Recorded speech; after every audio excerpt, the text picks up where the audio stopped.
સુરતના કાપોદ્રા વિસ્તારમાં આવેલ ભરતનગર ખાતે વહેલી સવારે ભીષણ આગ લાગવાનો બનાવ બન્યો હતો। પ્લોટ નંબર 46 અને 47માં અચાનક આગ ફાટી નીકળતા અફરાતફરી મચી ગઈ હતી। આ દુર્ઘટનામાં એલપીજી સિલિન્ડરમાં ભીષણ વિસ્ફોટ થતા 2 વ્યક્તિઓના મોત થયા હતા, જ્યારે 9 અન્ય ઘાયલ થયા છે।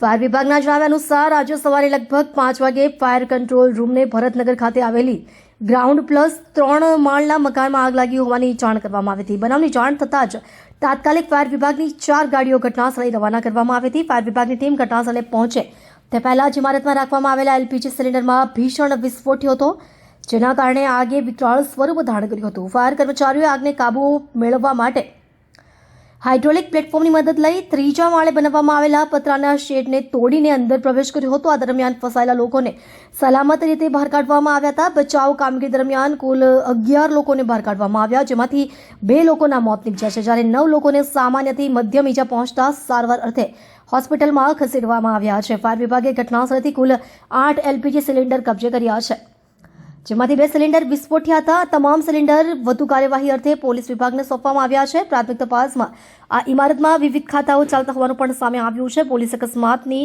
વધુ તપાસ હાથ ધરી છે।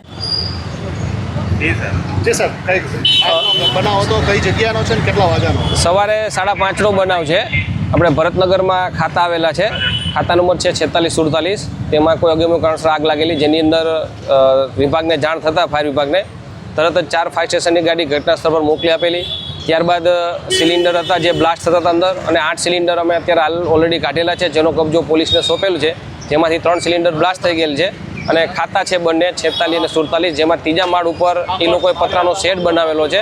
જે પતરાનો શેડ હાઇડ્રોલિક પ્લેટફોર્મથી અને ફાયર ટીમ દ્વારા એ પતરાનો શેડ કાપી અને પતરા તોડીને અને અમારી રેસ્ક્યુ કામગીરી કરેલ છે, જેમાં ટોટલ 11 પર્સન ઇન્જર્ડ થયેલ હતા। એમાંથી 2 પર્સન જે છે એ એક્સપાયર થઈ ગયેલ છે, અને બાકી જે 9 જણા છે અત્યારે સ્વિમેર ખાતે નાની મોટી ઈજા અને જે હોય એના હિસાબે અહીંયા લઈ ગયેલ છે। કારણ જાણવા મળેલ નથી, પણ આગ ઓલાવતા દરમિયાન અમારે એક ફાયર માર્શલ છે જેને નોર્મલ ઈજા થયેલ છે, હાથમાં લાગેલ છે, તો એને પણ અમે સ્વિમેર રવાના કરેલ છે। અને ઘટનાની અને ફાયર કોલની ગંભીરતાને જઈ ફાયર ખાતાના અમારા વડાશ્રી, ચીફ ફાયર ઓફિસર શ્રી સહિતની પૂરો ટીમ જે ઘટના સ્થળ પર હાજર હતી અને અત્યારે અંડર કંટ્રોલ છે। અને જે પણ બ્લાસ્ટ થયેલા સિલિન્ડર છે એલપીજીના, એ અમે પોલીસને હેન્ડઓવર કરેલ છે તપાસ માટે।